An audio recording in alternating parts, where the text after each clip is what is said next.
Nos agrada estar con ustedes, amables oyentes, y también quienes nos están viendo por la televisión.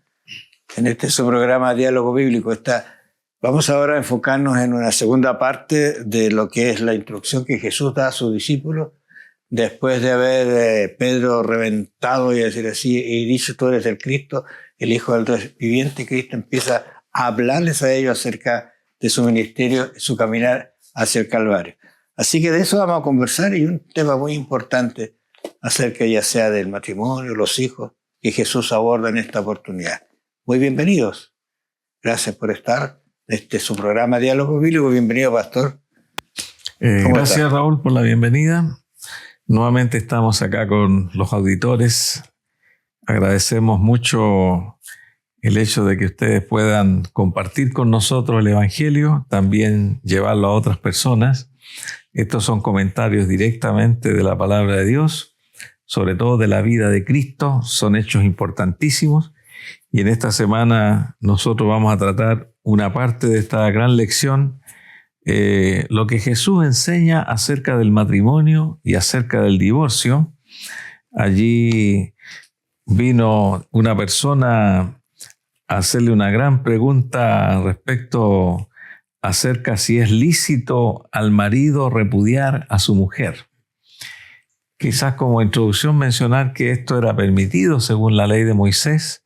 El marido podía repudiar a su mujer por alguna causa indecente, por algo que la mujer cometió o adulteró, en fin, pero esta era una ley a la cual los maridos o el hombre, el esposo, se aprovechaba. Entonces había muchas mujeres repudiadas, sin causa, sin razón. Y a Jesús le hicieron esta pregunta: ¿qué os mandó Moisés? ¿Qué le mandó Moisés a las personas que vivían en aquel tiempo? Ahora, lo interesante es que habían dos corrientes en realidad. Una que era un poquito más respetuosa de la mujer, voy a decir así, y otra un poquito más irrespetuosa. Una corriente era que tenía ciertas cláusulas bien puntuales, y la otra que por cualquier causa se podía repudiar. Sí. Y el otro detalle es en qué condición quedaba la mujer si era repudiada. O sea, esto es bien complejo. En nuestra sociedad no es tanto, porque siempre los extremos son malos, pero hoy día hay una corriente muy fuerte en relación a esto de patriarcado o matriarcado, ¿no es cierto? Pero Jesús va a dar una respuesta que, si bien es cierto, hay que hacerla con mucha calma para entenderla, pero es bueno ponerla en práctica, porque tú puedes incluso repudiar a una mujer estando y siguiendo casada con ella.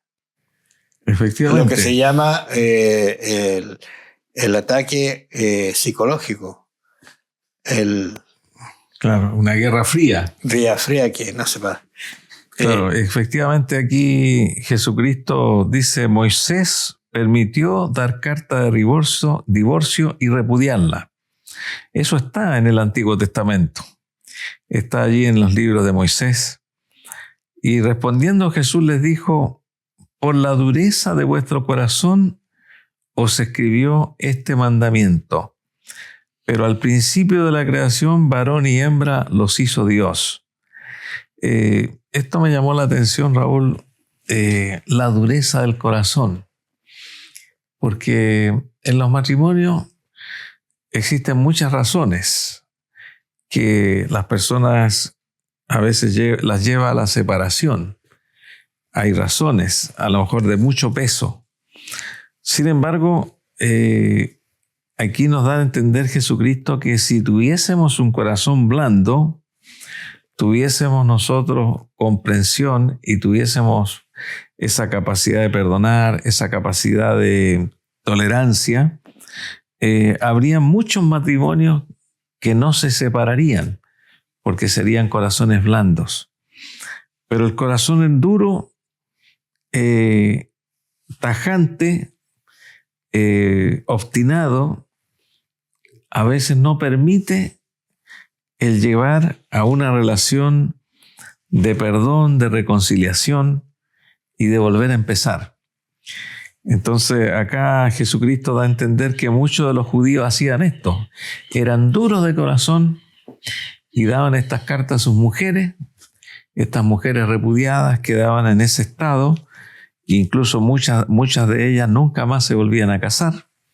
Y si alguna se casaba, Jesucristo decía, esta mujer repudiada sin causa alguna comete adulterio, porque esta mujer fue repudiada sin una causa correcta y el hombre que se casa con ella también comete adulterio.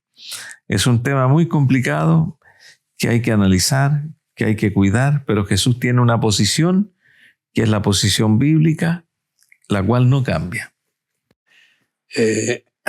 No solamente no cambia, sino es una posición, voy a decir así, de igualdad, porque tanto la mujer como el hombre son parte de la creación de Dios. Y siendo parte de la creación de Dios, el vínculo es de creación de Dios. Porque también está en el Génesis cómo instituye el matrimonio. Entonces, son cosas muy sagradas. Yo creo que no deben tomarse con liviandad y no buscar excusas, no buscar, digamos, algún subterfugio, alguna razón simple o liviana para ellos, porque tú sabes que si hay hijos, quienes sufren, en realidad son los hijos en esta situación. Claro. Y esto que se aliviana a veces, no sé, en una separación, es terrible realmente. Yo escuchaba a una persona que, parafraseando esta situación, decía, mamá, no hables mal de mi papá, porque él es mi papá. Mamá, no hagas esto, no me sigas hablando de situaciones por las cuales ustedes están pasando, porque yo sigo siendo hijo de los dos o hija de los dos. Es muy complejo esta situación y se ha tomado muy liviano y pareciera que la separación va a arreglar. Y no, yo leí un libro que hablaba justamente de los divorcios y lo escribió una persona que trataba este tipo de problemas. Y en el libro ella dice que atendió mucha gente, y después, como llegando a una conclusión, ella dice que en la mayoría de los casos, cuando ella entrevistaba a estas personas, ellos decían, mi primer matrimonio no fue el mejor. No sé si eso te hace enfrentar a ti, pero creo que habría que pensarlo 2 veces, buscar una solución de separación. Bueno, estamos viviendo una etapa de la historia del mundo muy diferente a las épocas pasadas y realmente más de la mitad de las personas que viven en el mundo lo hacen con una pareja o lo hacen en su segundo matrimonio, su tercer matrimonio, y esto es algo que va aumentando. En Chile, en el año 1989, fue el año donde hubieron más matrimonios en Chile, cerca de 103.000 matrimonios, y ahora es difícil llegar en Chile a más de 70.000, 80.000. Eso nos está mostrando a nosotros que a pesar de que hay más gente, la gente no se está casando, los divorcios son muy rápidos, las separaciones, sin juzgar a quienes lo hacen, pero esto nos da para pensar de que hay algo que no está bien, algo que tenemos que reflexionar y que sin duda es un tema bien delicado. Sin embargo, tenemos que llegar a tener esa blandura de corazón para que Jesús haga esta obra en nosotros también.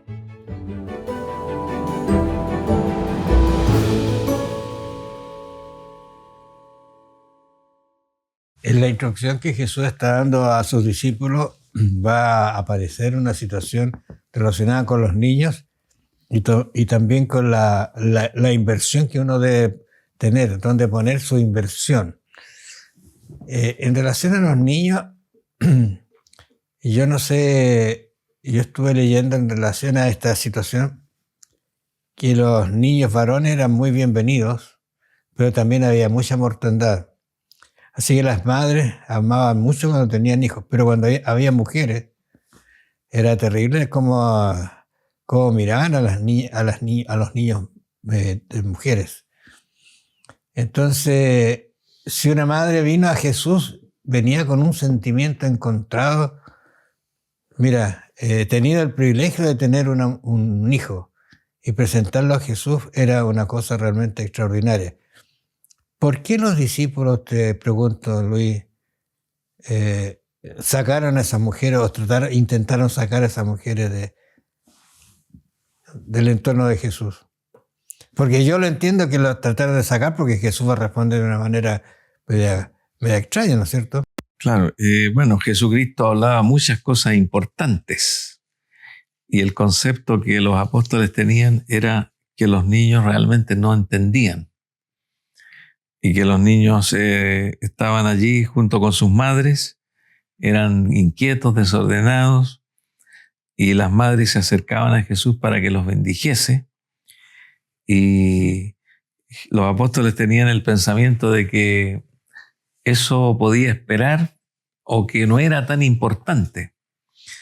Pero Jesucristo dio a entender que dejad a los niños venir a mí y no se lo impidáis, porque de los tales es el reino de Dios. Esto es una gran lección. Por eso que en cierta manera tenemos que ser como niños, en la pureza, en la transparencia, y que los niños no son hipócritas, como aprendieron a ser los discípulos, los mayores, y el que no recibe el reino de Dios como un niño no entrará en él. Esa es una cosa que tenemos que pensar nosotros. ¿Cómo recibir el reino de Dios como un niño? Como un niño cree todo. Tú tienes nietos, has tenido hijos, yo tengo nietas también, y cuando uno le dice algo a las nietas, ellas lo creen. Claro. Creen todo, son creyentes. Entonces Jesús tomó un niño en los brazos y después de eso le puso las manos y bendijo a los niños. Es decir, la lección que aprendemos aquí, que a los niños hay que acercarlos a Jesús en sus tiernos años, aunque no comprendan todas las palabras de Cristo. Sin embargo, los niños están entendiendo con el subconsciente, están entendiendo con su corazón, con sus sentimientos, y desde muy pequeños pueden ser seguidores de Jesús. Lo interesante de esto es que Jesús los tomó en los brazos. Yo creo que fue cambiando, a lo mejor los niños, ¿no es cierto? No todos no podían estar en sus brazos, en sus piernas, pero no se quedaron allí. Les dio la bendición y se los devolvió a los padres, porque ellos son los últimos responsables de estos niños. Pero a mí me gusta mucho que si no fueran como un niño, como tú decías, no entrarán en el reino de los cielos. Y Marco entra en un tema ahora complicado por el resultado, porque dice, al salir él para seguir su camino, ¿te fijas cómo está la secuencia de la conversación de Marco? Al seguir su camino, vino uno corriendo e hincando la rodilla delante de él, le preguntó, maestro bueno, ¿qué haré para heredar la vida eterna? Creo que conocemos el relato, ¿no? Uh-huh. ¿Quién es este personaje? ¿De dónde venía? ¿Cómo encontró a Jesús? ¿Por qué vino tan fervoroso? ¿Y cómo se fue? El joven rico. Joven rico. Tenía una pregunta en su mente. Él era un fiel militante del judaísmo. Era un hombre hasta cierto punto sincero. Era un joven que había tenido mucho éxito en la vida, en las cosas materiales, era muy inteligente, había multiplicado sus bienes, pero él se hacía una gran pregunta: ¿qué más me falta? ¿Qué bien tendré para alcanzar la vida eterna? Y Jesucristo le dice, bueno, guarda los mandamientos. Los mandamientos sabes, no adulteres, no mates, no hurtes, no digas falso testimonio, etc. Y este joven, revisando los mandamientos en su mente, dijo, bueno, todo esto lo he guardado por muchos años, desde antes cuando era niño. Entonces Jesús le dice, una cosa te falta, ¿cierto? ¿Qué cosa le faltaba? ¿Te acuerdas? Me vino a la mente las lecciones que hemos estudiado de lo que tengo que dejar. Ya. Algo le faltaba. Le dice, mira, anda, actívate, vende todo lo que tienes y dalo a los pobres. ¿Sería eso lo que Jesús realmente quería del joven rico? Ven y sígueme. Ven y sígueme. Creo que este llamado Jesucristo en la Biblia entendemos que se lo hizo solamente a este hombre. Este llamado fue un llamado directo porque Jesús lo vio como un futuro apóstol, como un futuro discípulo suyo. Veía que este joven tenía grandes expectativas y si él se entregaba en las manos de Dios, habría sido reconocido ahora, capaz que haya escrito hasta un evangelio, haya escrito una carta, haya sido el forjador de llevar el evangelio a muchos países. Lo vio con optimismo Jesús y leyó su historia. Pero le dijo Jesús, una cosa te falta y ven y sígueme. A los apóstoles se preocuparon porque este joven tenía muchas posesiones y cuando Jesús le responde así se fue muy triste, porque se fue pensativo, pensando, ¿haré esto que Jesús me dijo o no? No estoy preparado. Jesucristo me puso la vara muy alta, me pidió renunciar a todo. Creo que muchos lo podrían entender, porque es algo difícil lo que Jesús le pidió. Pero que Jesús le estaba ofreciendo algo mucho mayor. Le estaba ofreciendo un ministerio, la eternidad. Y los apóstoles quedaron preocupados también.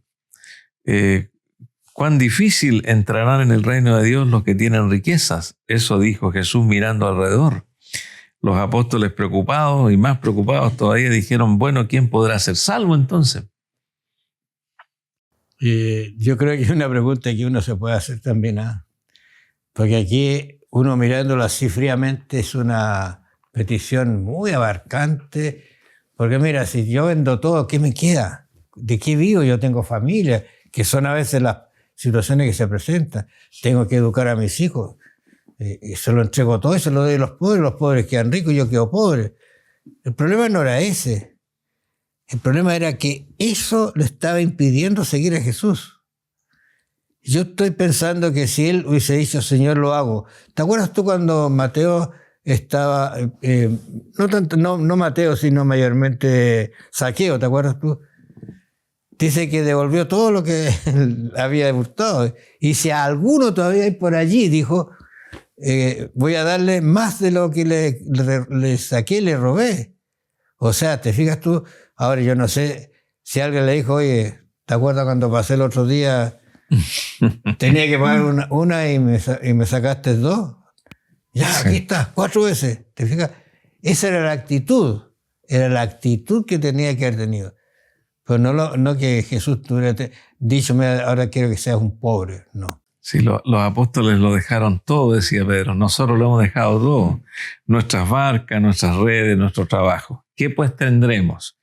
Y es allí donde Jesús le dice que tendrán 100 veces más hermanos, hermanas, casas, madres, hijos, tierras, persecuciones en el siglo venidero y la vida eterna. Cada persona con su llamado de Dios, cada persona con una decisión, cada persona con un ministerio, para nadie es igual. Es por eso que tenemos que saber para qué nos llama Jesús.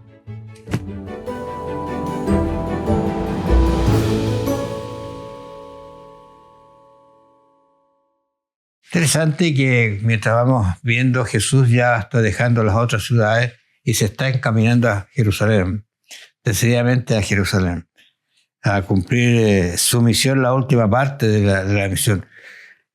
Y acá, en la conversación que tiene con los discípulos, Marcos 10:32, se va a encontrar con algo bien interesante. Dice, iban por el camino subiendo a Jerusalén. Y Jesús iba adelante, y ellos se asombraron y le seguían con miedo. ¿Qué cosa? Porque sabían lo que venía allí en Jerusalén. Entonces, volviendo a tomar a los 12, aparte les comenzó a decir las cosas que le habían de acontecer. Clarísimo. ¿Qué cosa? Aquí subimos a Jerusalén, y el Hijo del Hombre será entregado a los principales sacerdotes y a los escribas, y le condenarán a muerte, y le entregarán a los gentiles. Y le escarnecerán, le azotarán, y escupirán en él y le matarán, mas al tercer día resucitará. Sí. A ver, te pregunto quizás, si alguien te dice esto a ti, y te lo dice un hijo, por ejemplo, o te lo dice tu esposa, ¿no?, muy cercano, ¿qué le va a pasar? ¿Qué harías tú? Bueno, esto que se ha leído es muy importante porque los apóstoles recibieron un calvario en miniatura con una profecía repetida 3 veces hasta ese momento por Jesús. Voy a morir y al tercer día resucito. Los apóstoles lo sabían, pero nunca creyeron que Jesús iba a resucitar. O sea, cuando Jesús murió dijeron, bueno, Jesús lo anunció. ¿Se cumplirá la resurrección también como lo anterior? Lo anterior se había cumplido a la perfección. Jesucristo fue escarnecido, fue escupido, fue entregado a los gentiles, a los soldados romanos, los principales sacerdotes lo juzgaron, etc. Pero, y al tercer día resucitaré. Esa parte positiva no se creyó. Costó mucho creerlo. Y juntamente con esto, después de este episodio, se acerca Juan y Jacobo. Se acercaron a Jesús: Maestro, querríamos que nos hagas lo que pidiéramos. Qué interesante, porque Jesús nos da todo lo que pedimos, ¿cierto? ¿O no todo? ¿Y qué cosa le habían pedido estos 2 hermanos? ¿Qué queréis que os hagas? ¿Cuál fue la respuesta entonces? Que uno esté a la derecha y el otro a la izquierda. En la posición. O sea, seguían viendo todavía la tierra cuando Jesús los estaba llevando al cielo. Claro, ellos querían en el reino de Dios, que eran creyentes, pero como eran hermanos y parecía que Jesús tenía cierta preferencia por ellos, porque Jesús siempre se acercó más a Pedro, Santiago y Juan. Entonces ellos dijeron, nosotros sabemos que Jesús como que no, le caemos más en gracia. Así que le pidieron a Jesús sentarse a la derecha y a la izquierda, en una posición superior al resto de sus hermanos. Pero Jesús le dijo, no sabéis lo que pedís, podéis beber el vaso que yo bebo, podéis ser perseguidos, podéis ser muertos, podéis sufrir como yo he sufrido, beber el bautismo con el cual yo soy bautizado, pero el sentarse a la derecha y a la izquierda, ¿a quién pertenece? A mi Padre. Ya. A Dios. ¿Por qué eso lo define Dios? Dios define a quién va a ubicar más cerca de Cristo. Nosotros sabemos que en el Edén, o sea, en el cielo, va a haber una mesa larga en la última cena con Jesús en el cielo, la cena de bienvenida, podemos decir, las bodas del Cordero. Va a haber una mesa bien larga. Todos los cristianos estarán comiendo con Cristo. Es una promesa. Algunos van a estar cerquita de Jesús y otros van a estar en el extremo de la mesa. Pero curiosamente, allá nosotros vamos a tener una vista extraordinaria. Es como que estamos aquí conversando. Nos vamos a poder ver, nos vamos a poder escuchar. Pero Dios sabe quién merece esa categoría cercana a Jesús. Nosotros ni siquiera no lo podemos adivinar, ni siquiera se nos puede ocurrir qué personas van a estar más cerca de Jesús. Pero estuvo en la isla de Patmos y no creo que fue un lugar tranquilo para él, porque era un lugar donde se llevaban a los presos y los hacían trabajo muy duro. Claro, y antes de llevarlo a Patmos, la tradición dice que lo metieron en un tambor con aceite hirviendo, el aceite que lo podía haber quemado y haber destruido inmediatamente. Y dice que él salió de ese lugar con sus heridas, pero sanó totalmente. Fue un milagro. Y de ahí nosotros vemos que lo mandaron a Patmos. O sea, sufrió también, ¿no es cierto? Pero miren, el 46 dice, entonces vinieron a Jericó. Mira, fue a caminar a Jesús así. A Jericó. Y al salir de Jericó, él y sus discípulos y una gran multitud, Bartimeo el ciego, hijo de Timeo, estaba sentado junto al camino mendigando. Pocas veces la Biblia habla de la familia, la gente que trató con Jesús. Aquí da hasta la familia completa. Y luego dice, y oyendo que era Jesús Nazareno, comenzó a dar voces y a decir, Jesús, hijo de David, ten misericordia de mí. Yo veo aquí que este Bartimeo conocía a Jesús, había escuchado hablar de él y se le presentó la oportunidad y no la despreció, aunque la gente quiso callarlo. Claro, él supo que Jesús estaba ahí. Claro. Y empezó a gritar, esta es mi oportunidad. Y gritó bastante, hijo de David. Ese concepto de hijo de David significa que lo conocía él, esa relación que hizo con Jesús, hijo de David. Y muchos lo reprendían. Y algunos llegaron a pensar y a decir, bueno, parece que Jesús no quiere sanar a este hombre, así que mejor quédate callado, no sigas molestando. Entonces él seguía levantando la voz, a tal punto que Jesús se detuvo, llamaron al ciego porque Jesús lo llamó, que venga, y los que fueron a llevarlo le dijeron, ten confianza, te llama el maestro. Entonces, yo me imagino la alegría de ese hombre. Sí, el maestro te llama. No estaba sano, seguía ciego, pero que me llame el maestro tiene que haber sido una cosa muy linda, porque mira, hay un detalle que a mí me dice que se alegró tanto que se despojó de algo. Mira, por ejemplo, dice, él entonces, arrojando su capa, se levantó y vino a Jesús. Alguien puede decir, bueno, yo me saco el vestuario y me voy, pero aquí la capa era algo muy, muy especial en la época de Jesús. Claro. O sea, se olvidó de todo. Jesús estaba en primer lugar. ¿Qué quieres que te haga?, le preguntó Jesús. El ciego le dijo, maestro, que recobre la vista. Jesús le dijo, vete, tu fe te ha salvado. Y enseguida recobró la vista. Ahí está la expresión de Marcos, enseguida. Seguía Jesús en el camino. Pero Jesús le dice, vete, tu fe te ha salvado. Ni siquiera le dijo, sana de tu ceguera. Esto también nos muestra a nosotros que hay una sanidad que es superior a todas las sanidades, que es la sanidad de la mente, la sanidad del corazón. Y que a lo mejor con esa sanidad el cuerpo también se puede mejorar. Jesús le dijo, tu fe te ha salvado. Vete, dice allí, tu fe te ha salvado. Puedes irte. Te ha salvado tu fe. Y el hombre no se fue. El hombre recobró la vista y ¿qué es lo que hizo después? Seguía a Jesús. Apreciados, hemos visto este Bartimeo que a mí me deja una lección muy grande. No sé si alguna vez tú has dejado la capa para seguir a Jesús o has dejado algo que mucho quieres, que has tenido por muchos años. Pero me deja una lección. Jesús va al Calvario y un hombre que no tenía ninguna posibilidad recobra la vista, deja todo y luego sigue a Jesús. ¿Serás tú uno de ellos?